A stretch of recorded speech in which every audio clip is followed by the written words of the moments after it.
është mbyllur qendra e paraburgimit në Gjilan dhe kjo qendër nga sot fillon që të adaptohet në përputhje me sistemin danez të burgjeve, sepse si që dini atje do të zbatohen rregullat daneze të burgjeve. Deri me tani kjo ka qenë qendër e paraburgimit, ku neve kemi vendosur të paraburgosurit kryesisht të asaj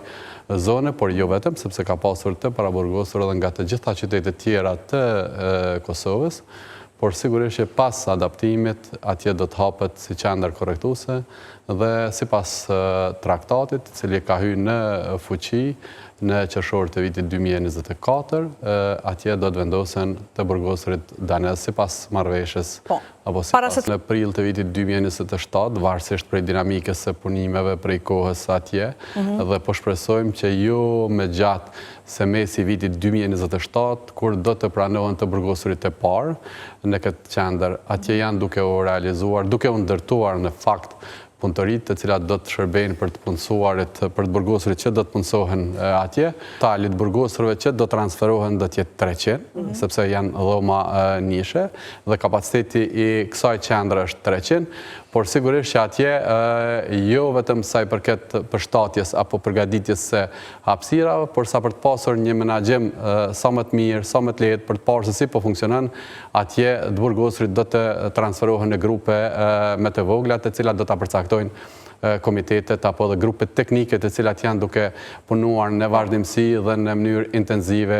grupet e Danimarkës dhe të Kosovës. Për të burgosur të cilët janë të nivelit të qendrës korrektuese në Dubrav, ndoshta edhe me dënime më të lehta, sepse kryesisht këta të burgosur do të jenë nga 1 deri në 10 vjet, nuk do të jenë të burgosur të dënuar për vepra për terrorizëm, nuk do të jenë të burgosur që kanë probleme të rënda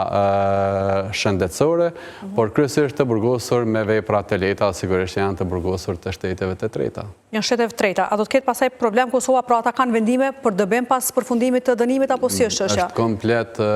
detyrë dhe përgjegjësi e shtetit danez që të organizohet dëpërtimi i këtyre personave nga Kosova në shtetet përkatëse. Pas përfundimit të vendimit, pas apo pas dënimit. Por sigurisht që këta persona në rast se bien ndesh me ligjet vendore dhe gjatë mbajtjes së dënimit shkaktojnë ndonjë vepër penale brenda burgut, ata do të ndjeken sipas ligjeve tona këtu. Gjithsesi është në rritje edhe numri i veprave të shkaktuara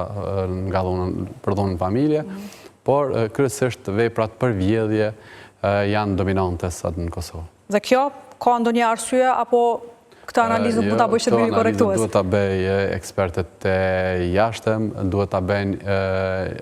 të gjitha institucionet, qoftë lokale dhe qoftë qendrore, për të parë se cilët janë këta faktorë. E kemi dhënë edhe shifrën para disa muajsh, po që nuk është më shumë se 10, mbi 10 janë persona.